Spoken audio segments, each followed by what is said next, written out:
Господин Николов, предстои едно голямо футболно събитие, 30 години от златната топка на легендата на българския футбол Христо Стоичков. Бихте ли казали на зрителите за какво става дума?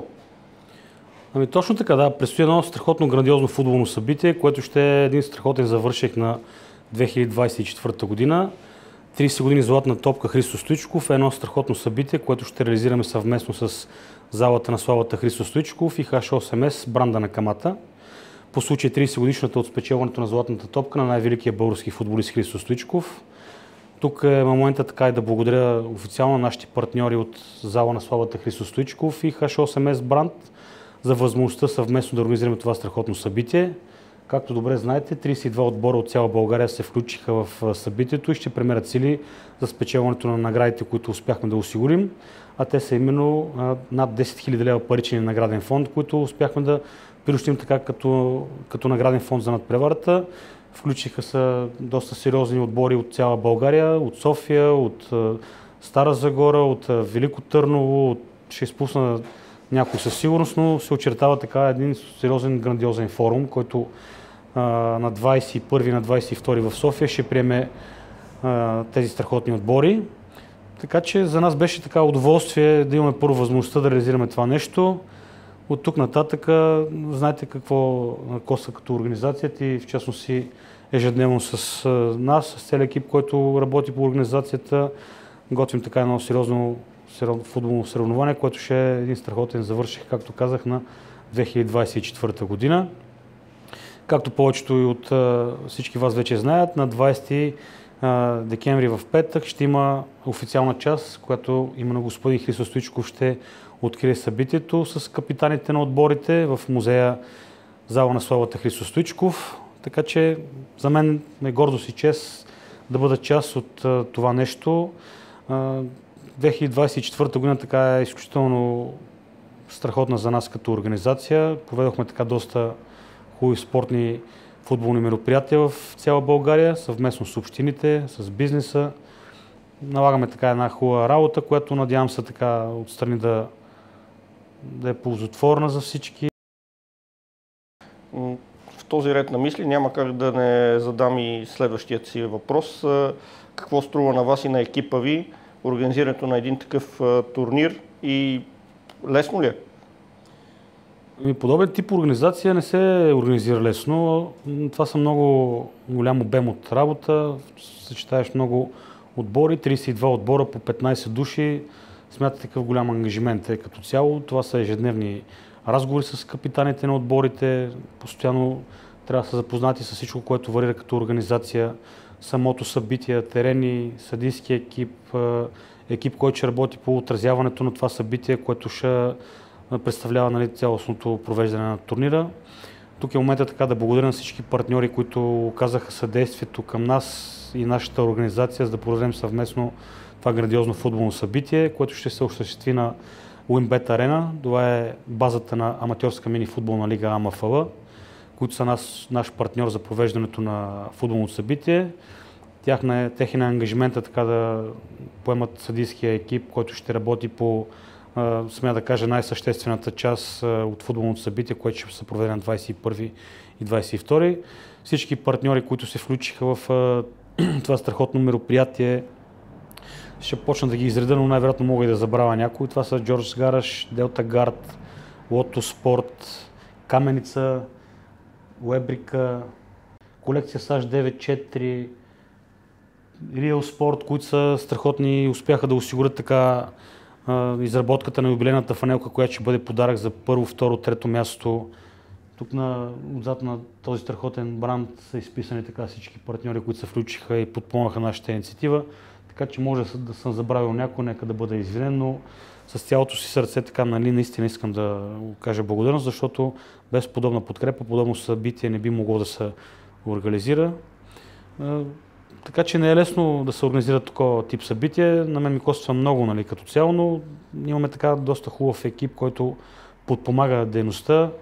Голяма подкрепа имаме от нашите партньори H8S бранд и залата на славата, които ежедневно така подпомагат в контакт с запознанство относно как върви организацията. Така че всичко е трудно, но с голямо сърце, с голяма любов. Аз, нали, като ръководител и главен организатор на този турнир, ще дам всичко от себе си, за да може да проведем така един изключителен форум, който да е, пак казах, един блестящ завършек на, смея да кажа, най-успешната година за нас, 2024 година, откакто се занимаваме с организация на футболни събития като цяло. Благодарение на Каменица АД, така ще има подарък за състезателите. Девин, които ги пропуснах по-рано, ще осигурят така хидратирането с минерална вода на всички състезатели, които се включат в събитието. Страхотни награди, както казах, над 10 000 лева паричен награден фонд успяхме да съберем относно това, което да привлече отборите с награди. 2000 лева паричната награда за шампиона в надпреварата, който дигне голямата купа на турнира. За първо, второ и трето място, както казах, има осигурени юбилейни фанелки 30 години златна топка Христо Стоичков от нашите партньори Real Sport, специално изработени за събитието.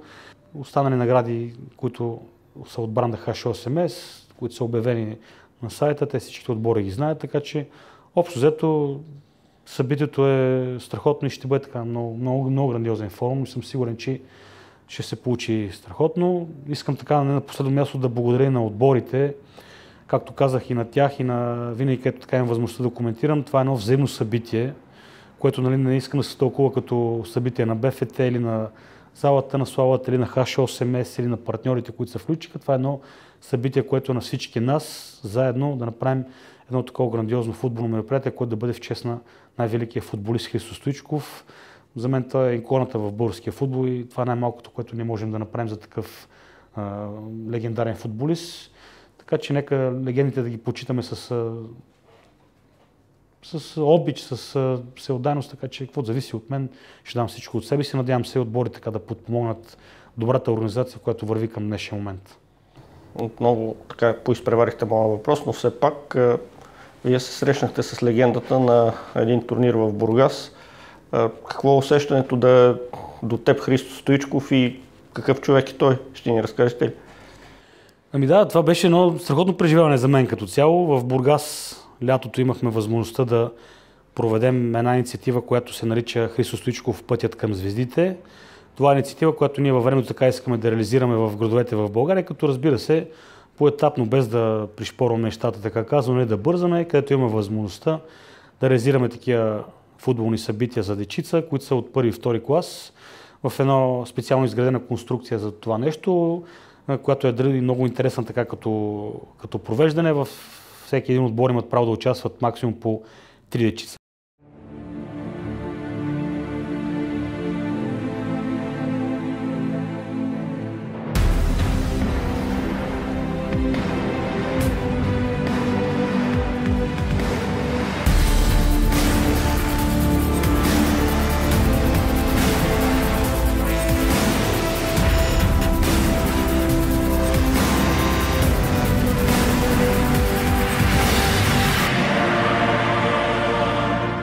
В Бургас беше нещо страхотно.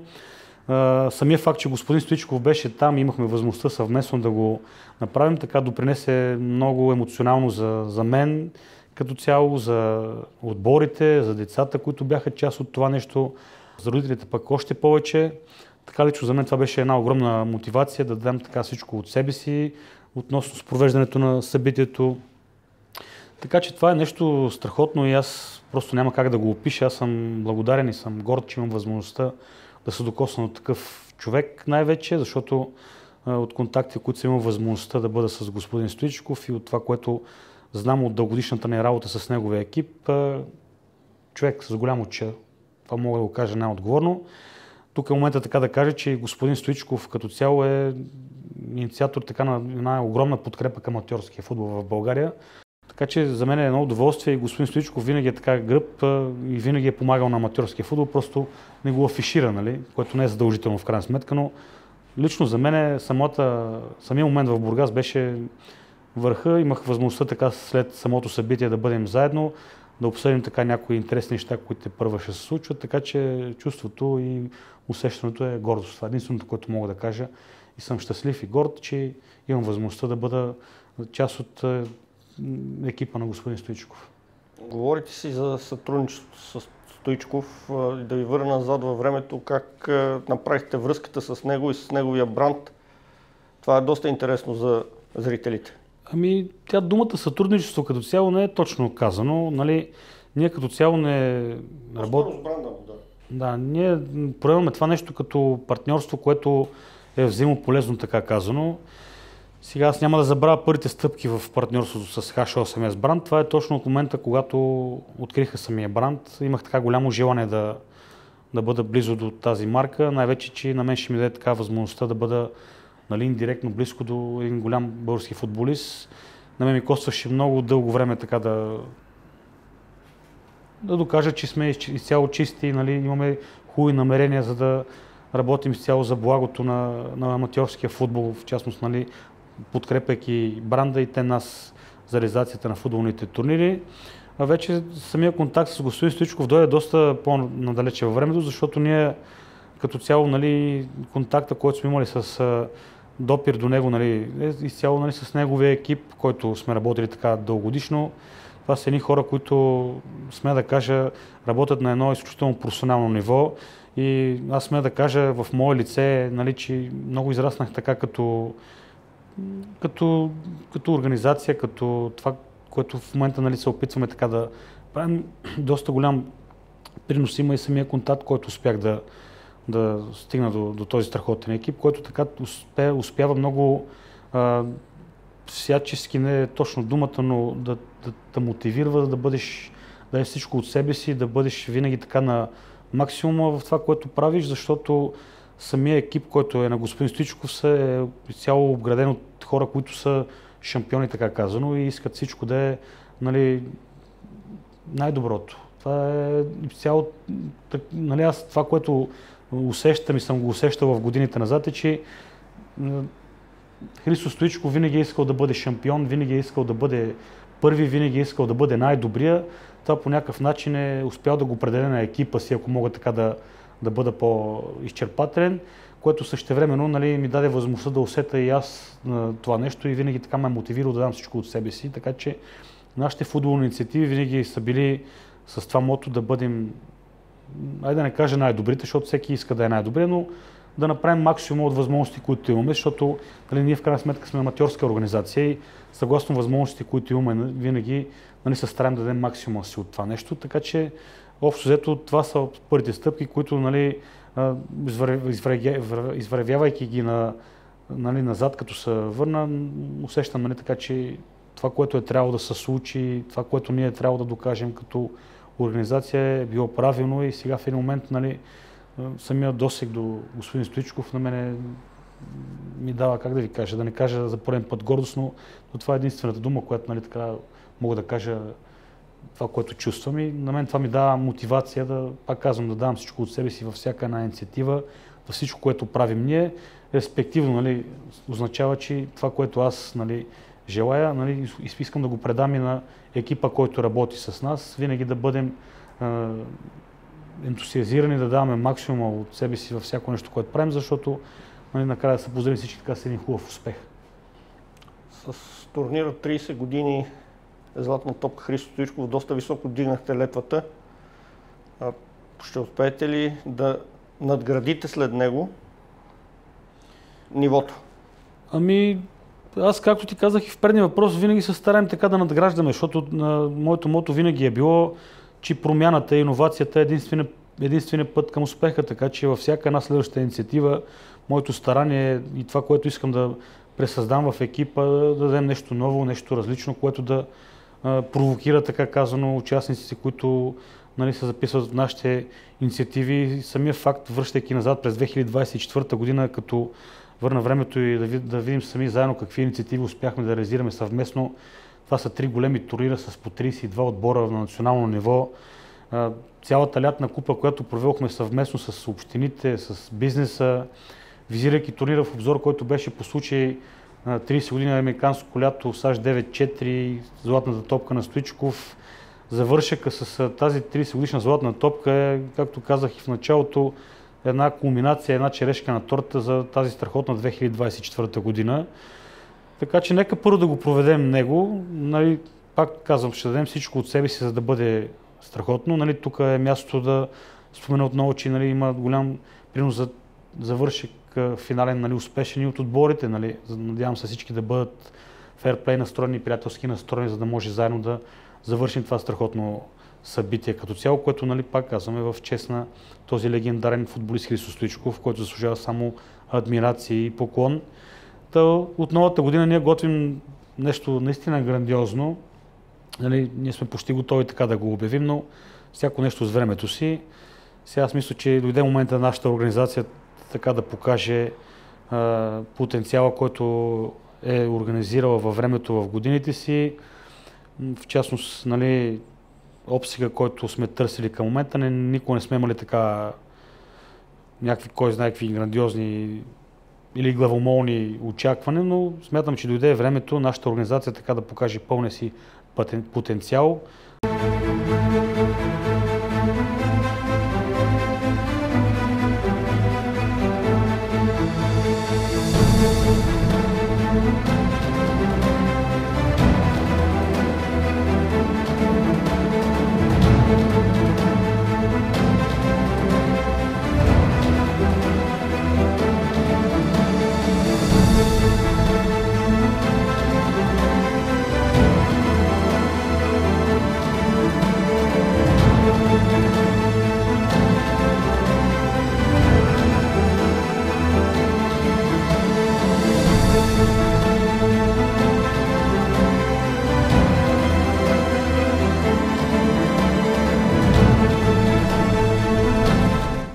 Няколко пъти казахте, че 2024 година е най-успешната в историята на федерацията, но не казахте едно много важно нещо за зрителите, а именно, че 2024 е юбилейна за федерацията, 10 години от започването на вашата работа по турнирите в мини футбола. Ще ни върнете ли в 2014 година и да ни разкажете началото? Ами да, прав си, тази година наистина е така малко сантиментална за мен като цяло, защото освен юбилея на господин Стоичков от спечелването на златната топка, ние пък навършваме 10 години от началото на моето пътуване, така казано, в организирането на подобни, нали, футболни събития. Нали, официално 10 години се навършват тази година, като много сантименти имаме през всичките тези години. Благодарение на целия екип, така, който е работил в нашата организация, защото връщайки в лентата назад, ние сме успявали да работим с много хора, които бяха част от нас. Някои все още са тук като теб, за което искам да ти благодаря така пред всички. Да те похваля за всичко, което си дал като принос за нашата организация, защото ти си един от най-старите членове на нашата организация. От самото начало сме имали възможността да минаваме съвместно с теб през много перипети и така, връщайки лентата назад, малко ми става много приятно, защото като знам колко препятствия сме преминали, колко трудности и усилия сме преминали заедно, за което, нали, искам да ти благодаря и момента да вметна, че ти също имаш голям принос за това нещо, освен всичките колеги, но, нали, връщайки така лентата, ти си, честно казано, така с мен от самото начало на нашия растеж в тази сфера на дейност. През годините имахме възможността да работим с много партньори в бизнеса, с много общини, с различни спортни организации, които сме работили в партньорски отношения. Така че искам да благодаря на всички, които са давали приноса си към мен, към теб, към нашата организация. Да изкажа една голяма благодарност за това, че съм имал възможността с вас и с всички тези хора, които изборих, да имаме този градивен растеж, който сега тук след 10 години да имам възможността с теб и с всички наши колеги и с всички отбори, които продължават да участват в нашите мероприятия, да направим един такъв страхотен юбилей, честно казано, защото аз съм много горд и много щастлив, защото връщайки пак, казвам, лентата назад, това е много труд, който е извървян. Нали, прави сме и грешки, учили сме се в движение, допускали сме много такива. Така че това са рисковете на живото предане, както ти каза, нали, че в течение на времето се случват всякакви перипети, така казано, относно организация. Много събития, които сме реализирали сега във времето, се сещам за много футболни турнири, които сме успяли да реализираме. Бизнес лига, международният турнир в Зайчар, който беше изключително успешен. Правили сме много турнири съвместно с общините. Проект 2020, който беше грандиозно събитие. Това е първия в историята проект, който реализирахме с участието на 8 общини, който към момента тогава през 2020 година нямаше такова нещо и ние сме, както казват пионерите, както казват старите хора на това нещо и в процесия направихме 2020, проект 2021, после се превърна в лятна купа, която вече трета година или втора така жуне много големи успехи и средва така на голяма градивност. Това са проекти и инициативи, които правим съвместно с общините и местния бизнес, които радват хората ежедневно и целогодишно да са ангажирани с спорт, да практикуват футбола. Това е една магия, която ние даваме на малките населени места. Има малки населени места, които чакат с нетърпение нашия футболен турнир. Аз имам толкова много приятели, създадох с това нещо и има региони, които с нетърпение очакват турнира, защото те просто нямат други събития, които така да радват хората, които живеят в това нещо. Нали, живеят с това нещо, така казвам, защото футбол е социален феномен. Футбол е един обединител, един страхотен приятел, който обединява всички хора чрез спорта. За мен е удоволствие да бъда част от това нещо и на мен винаги аз, както казвам, за пореден път се повтарям, връщайки годините назад и изпитвам така носталгия и като знам колко много сме извървяли като път, колко много хора сме се срещнали, колко много приятелства сме създали. Нали, разбира се, създавайки приятелства има и хора, които нали, не одобряват подобен тип инициативи. Има много хора, които са оградени само от единствената цел да хейтат, да са винаги противно на това, което се случва. Аз съм широко скроен човек и не обръщам толкова много внимание на такива тип хора, защото това ме демотивира. Пък аз от доста години съм си задал като цел и верую така в живота да се ограждам от хора, които са положителни, дават ми положителна енергия и ми дават възможността да продължаваме да работим. В този ред на мисли, един от най-големите успехи, които аз и моя екип и хората, които работят с нас, най-големият успех, който ние успяхме да поживаме преди години, беше разграничавайки се от хора, които само дават такъл и разбират от всичко и по много. Така че ние от доста време така сме се разграничили, консултираме само с нашия екип и целта не е само единствено да радваме хората. За мен е удоволствие да бъда част от играта, адреналина, който ме държи, създавайки такива тип събития съвместно с нашия екип, ми дава удоволствие да бъда част от най-великата игра. Така че не може да се харесаш на всички, пък и не желая да се харесва на всички. За мен е важно да изпитвам удовлетворението от това, което правя, да имам уважението на хората, които аз уважавам. Оттам нататък всеки си преценява дали да харесва мен, дали да харесва екипа, който работи с мен. Всеки има право в днешно време да изразява чувства и емоции, както преценява. Така че благодарен съм и на плюсовете, и на минусите. Вървим смело напред, продължаваме с достатъчно енергия да работим. Когато говориш за работата на федерацията, винаги говориш в множествено число, винаги слагаш на първо място своя екип. Сега да ни кажеш, трудно ли се работи в екип и с различни характери. Аз за себе си мога да кажа със сигурност, че съм доста труден характер. Трудно ли успяваш да се справиш с различните хора? Ами виж сега, това е много хубав въпрос, защото честно казано доста от състезателите или в частност хората, които гледат отстрани провеждането и организирането на такива тип събития, не са наясно, така казано, зад кулисите как се случват нещата и как се организират подобен тип събития. Но такива големи форуми, особено са нали, и малките като цяло, нали, са свързани с работа екипна, така казано. Особено пък тези големи инициативи, които ние направихме с по 32 и с толкова много хора и с толкова много публика, отразяване, провеждане, организация не се случва лесно.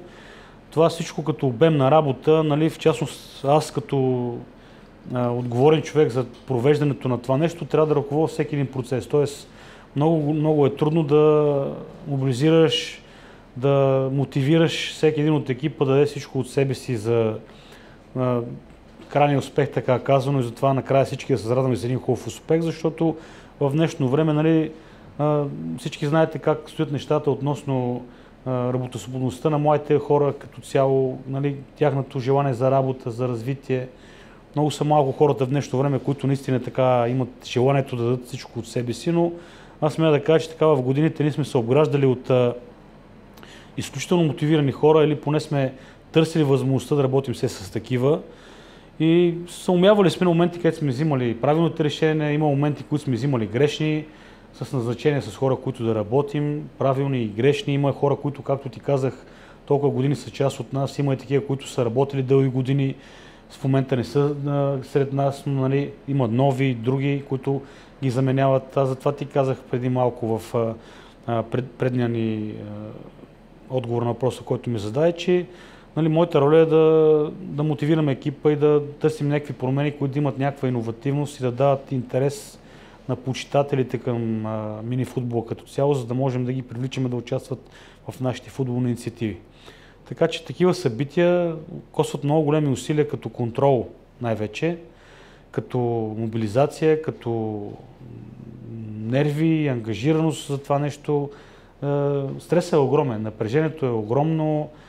Сега не искам да влизам в подробности, но на мен организацията на такива тип събития ми коства много нерви, много енергия. Изтощават максимално. Аз няма да забравя, особено последните два големи турнира, които правихме с по 32 отбора. Последният турнир ми костваше изключително много. Даже няма да забравя и мисля, че на последния бях свалил някъде около 4-5 кг за 2 дена, което беше един голям стрес и огромно напрежение. Но, както казах, мене тръпката и адреналина, който ме държи, както състезателите играят футбола в самия турнир, играйки играта, футбол така казано, адреналина, който ги държи, напрежението, което ги държи. Така мен организацията и провеждането на подобен тип събития ми дава адреналина нужния, който ми е нужен. Нали, ние сме имали случаи, аз съм си задавал така някой път много въпроси, когато сме в пик така на турнири, цяло лято ежедневно от един на друг, от този на онзи, нали, ежедневно работа с общини, с отбори, с екип, с организация, с провеждане, така идва един момент, който ти идва нали, до главата, честно казвам, и си казваш кога ще свърши, за да можеш да си помниш някакъв дъх. Идва момента, който свършват турнирите и вече на 5-6 ден, като знаеш, че има някаква пауза от 1-2 месеца, мене вече почва да ми липсва адреналина, така казвам. Така че аз винаги съм на една вълна, която ме поддържа и ме държи жив и на мен това ми е верою. Има удоволствие за мен това нещо. И сега не знам до кога ще продължи, защото наистина така на моменти се чувствам малко много по-изчерпан, така казвам, така че то всеки човек има нужда и от малко почивка, така че аз съм си дал сега за себе си провеждането на 30 години златна топка да бъде една кулминация, която да ми даде възможност в последствие малко да си почина, но не знам дали ще има тази възможност, защото ти знаеш, че предстои така международен турнир, който ще правим съвместно с общините в Република Сърбия, което е едно изключително приключение. Там също ще дадем всичко от себе си. Така че относно екипа, не е лесно да се работи с толкова много екип от хора, но работим, развиваме се съвместно, ежедневно се чуваме, говорим, обсъждаме, караме се. Това е част от нещата, така че, както казват, част от играта старите хора, така че вървим напред смело и работим. В този ред на мисли върна една доста емблематична фигура в екипа, а именно Боби Христов, и то на доста ръководен пост, така висок пост. Какви са идеите ти за него? Борислав Христов е едно много сантиментално за мен момче, за теб. Той си израсна, така казано, с нас, доста в част и с организационната част, с самата организация, с провеждането на турнирите, самия контакт с мен, с теб, с всички неща, които са нужни за провеждане, за организирането на футболни събития. Така, аз не съм говорил, но той така имаше ангажименти, които беше поел в личен план, които му даваха възможност така да развие себе си като личност в някаква сфера, която е различна от организирането на футболните турнири, защото сами знаете, че ние футболните турнири, които организираме, не са ни основна дейност, която това го правим всичко главно като любов и част от играта, която помежду другото ние съчетаваме под някаква форма, дали днес, дали утре, когато има възможност така да работим по тяхната организация, съчетавайки ги в организационна дейност, така че Боби е едно голямо попадение, което винаги е било така за нас. Нали?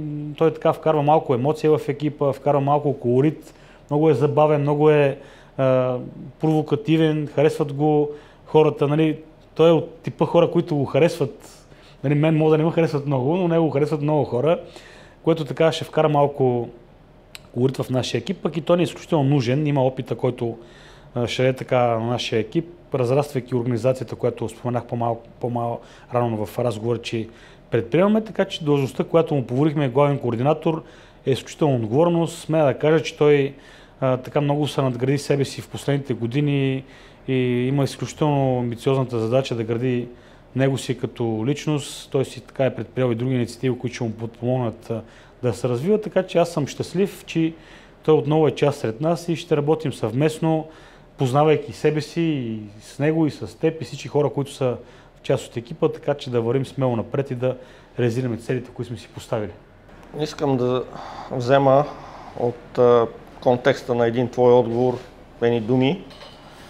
Обичам да се заграждам с позитивни хора. Тези думи в такива разговори помежду ни си казвал много, поне 2-3 пъти си ми казал, че си ги чул от една голяма легенда на плевенския футбол. Би ли казал на зрителите за какво става на въпрос и коя е тази легенда?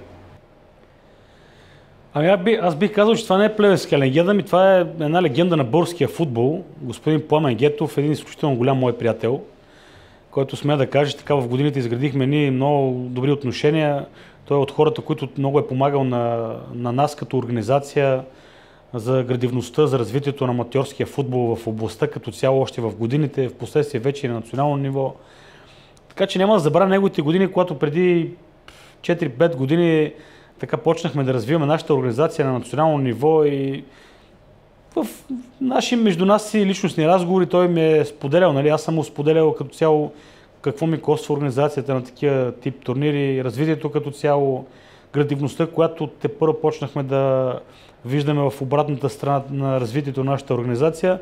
Неговите думи тогава бяха, че моята цел от тук нататък е да направя така, че да се ограждам само от хора, които са с положителна енергия, за да се разгранича от хора, които ми дават негативната, която ви казах преди малко в разговора с хейтери, всякакви такива хора, които търсят само лошото от всяко нещо, което се прави добро за спорта, за футбол като цяло. Така че Пламен Гетов е една изключителна личност, един човек дал толкова много на футбола като цяло, в всеки един аспект, дали в аматьорски, дали в голям, дали в малък, дали в детски. Това е една голяма личност, която за него може да се говори само добро и нищо друго. Така че аз съм горд и съм щастлив, че имам възможността да бъда близко до такава голяма легенда като Христо Стоичков, като Пламен Гетов. Такива хора да имам възможността да съм близко до тях под каквато и да е форма. Всичко останало е несериозно да се коментира, така че гордея се. Това е единственото нещо, което мога да кажа. Чувствам се горд и мога да го кажа най-отговорно и най-сериозно. Защото в годините така имаше хора, които говореха какви ли не глупости за мен. Имаше хора, които се опитваха така да злепоставят, да говорят глупости за мен, да злоупотребяват с неща. Хвърлям ги зад този винил, който е зад нас и продължаваме напред и да мислим само добро и положително и така. Така че думата е гордост. Чувствам се наистина горд.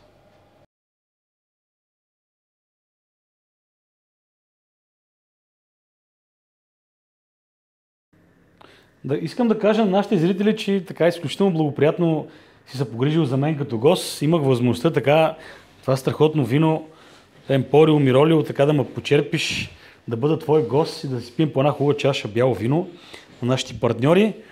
Да питам, ти като дългогодишен член на нашия екип, бил си в толкова много стотици, бих казал, турнири и инициативи, имал си възможността да се сбиеш във всяка една тема, така казано, организационна, провеждаема, проблемна, положителна, във всеки един аспект. Така че, би ли казал ти няколко думи, какво означава за теб това, което си дал ти на организацията на нашата федерация, за развитието и като цяло, за организирането на футболните турнири, за градивността, там откъде сме тръгнали, там къде сме стигнали до сега, там каквото предстои да да бъде... Кажи няколко думи според теб, как виждаш нещата в твоите очи, връщайки лентата от преди 10 години назад и същевременно сега в днешно време, там където успяхме ние заедно всички да стигнем? Аз не съм съвсем от самото начало с тебе и с организацията. Помня, че един от първите ти турнири, ние бяхме участници. Ти ми предложи тогава да помагам. Аз съгласих, просто същата причина, може би, поради която си почнал и ти. Именно, че обичам футбола и футболната игра, но не съм футболист, никога не съм бил футболист. По-скоро се интересувам от футбол много. И оттам ми дойде, нали, дюше с твоето предложение. През годините, значи тук пред всички зрители да го кажа, доста труден характер си. Трудно се работи с тебе, но пък самото завъртане на... Когато се завърти работата, след това става лесно. Но началото винаги е много трудно. Така беше и при мене. Много трудно начало, много изисквания. Но в интерес на истината, в последствие, след като те опознах повече, наистина е малко по-лесно. Въпреки че преди всеки голям турнир, като например 30 години златна топка, става много трудно, но в момента, в който работата тръгне, турнирът тръгне и вече всичко си става лесно и интересно даже. За мен е просто чест и удоволствие, че съм част от футбола по този начин, защото по друг начин няма как да бъда. И се радвам, че се срещам покрай този футбол с доста хора, с които само съм ги боготворял по някакъв начин. Покрай футбола съм се срещал, нали, с въпросния Пламен Гетов, с доста други футболисти играли в А група. Няма да ги кажа нарочно, защото следващия въпрос ще бъде точно да ги кажеш ти тези по-интересни ситуации с тях. И това е общо взето моето мнение. А как виждаш целият път преди 10 години и сега, евентуално от това, което си задал като въпрос, какво според теб постигнахме ние като цяло?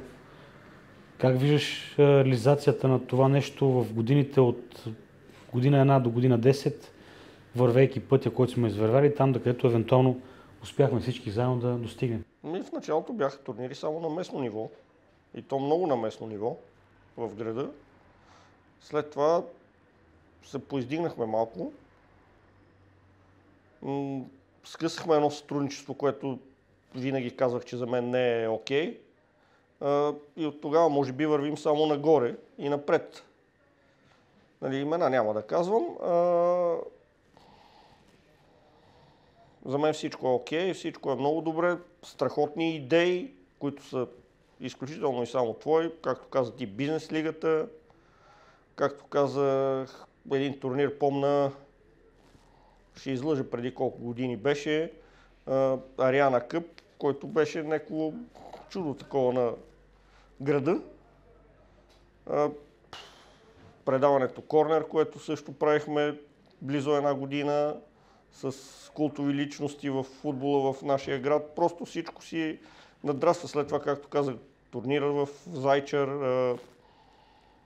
лятна купа, купа 2020, всичко си е самото нещо, че ни заведе и в дома на футбола в Бояна.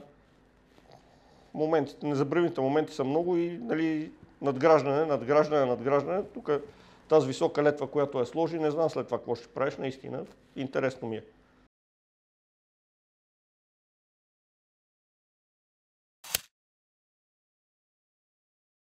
И като за последно така на нашия първи подкаст, нещо, което наистина е интересно за всички зрители, покрай тези турнири, покрай футбола се сблъскал с доста футболисти, които са на национално ниво, освен Пламен Гетов и Христо Стоичков. Ще ни разкажеш ли по някоя историка за всеки един от тях? Ние сме имали много такива срещи, възможността така да се докоснем до именити футболисти. Със сигурност така, връщайки годините лента назад, ще изпусна може би някой. Но примерно имали сме така възможността да се срещнем и да бъдем част от... т.е. ние да имаме събитие, от което част да бъде голмайстор номер 1 на българския футбол Мартин Камбуров. беше част от нашата инициатива на първия проект H8S Fan Cup, който реализирахме в цяла България с квалификационни турнири и финален турнир в Кранево, който беше първи от подобните инициативи, което беше изключително фундаментално. Много беше трудно за организация, защото беше точно в пика на пандемията, но въпреки всичко и трудностите, които имахме ние като организация и като екип, успяхме да го проведем, сме да кажа, повече от успешно. Мартин Камбуров беше част от турнира в Пловдив, квалификационен, който беше официално лице на събитието, даже беше част и от награждаването на турнира. Той награди така шампионите и всички състезатели, които се отличиха с индивидуални награди. Имах възможността да обсъдя с него като цяло неговата кариера. Той точно в този момент беше станал голмайстор за всички рана на А-група. Много харизматичен, много хубав човек. Не се познавахме лично до този момент, но към днешна дата смея да кажа, че по празници и по рождени дни винаги съм го уважавал, винаги съм го поздравявал. Той пък също е показал уважение към мен и изпрати ми дори клипче за рождения ден на моя син. Така че съм изключително горд от това нещо. Имали сме възможността с Влади Гаджев, който беше национален състезател. Той също участваше в финалния турнир в Кранево на H8S Cup. Турнира, който е първата инициатива, която направихме съвместно с господин Стоичков и неговия екип H8S. Много са. Пламен Гетов, Янко Вълканов. Имали сме възможността в Стара Загора толкова именити футболисти, които са играли в професионалния футбол. Със сигурност ще изпусна някой, ако се сещаш ти за някой, можеш да го добавиш, но със сигурност така ще забравя някой. Благодарен съм за цялата тая подкрепа, която сме получавали във всяка една инициатива, която сме имали възможността да ни подкрепят такива професионални футболисти и именити. Валери Божинов беше част от проект 2020, ако не се лъжа, беше в Домът на футбола в Бояна. Там направихме с него среща с финалистите. Имаше отделено време къде се снимат с него. Нямаше възможност да бъде част от награждаването, защото имаше ангажименти, но така ни показва уважението. Снима с всички капитани на отборите.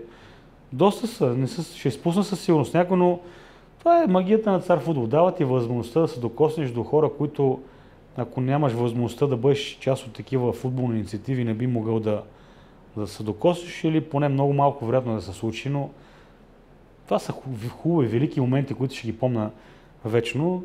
Със сигурност изпускам някой, който е бил част от наши инициативи или не сме имали възможността да се стигнем до него, така че това е страхотно. Спомена е вечен. И искам така за последно, наистина последно вече, да открехнеш малко, защото ти винаги всичко знаеш. Каза за култовия Валери Божинов, страхотен турнир в София, предстои 30 години. Христо Стоичков, както знаем, Валери Божинов се е прехвърлил на мини-футболния терен. Има ли шанс да го видим? Това е добър въпрос, който ми задаваш. На самото футболно събитие, в отборите, които участват, ще има доста интересни състезатели, които се включат в това футболно събитие. Така, въпросът, който ми задаваш, ще го оставя за интерес на състезателите и това, което предстои евентуално да видят на самото футболно събитие, защото издавайки тайни, които ти се опитваш така малко да му провокираш, няма да ги успея да ти кажа в момента, така че футболните състезатели, които ще се включат в това приключение, ги очакват така доста хубави изненади. Приветствам и публиката, която има желание за наблюдава това футболно събитие, че се очертава наистина едно страхотно футболно съревнование, което ще бъде освен празник за българския футбол в чест на най-великия ни български футболист Христо Стоичков, така да имаме възможността да изпитаме един страхотен футболен заряд от такива класни отбори, които са доминанти, така казано, на футбола на малкия терен в България. Така че чакам го с нетърпение и за мен ще е изключителна чест да го проведем съвместно всички заедно това страхотно футболно събитие. Благодаря ти много. Благодаря аз. Пожелавам успех на този страхотен подкаст.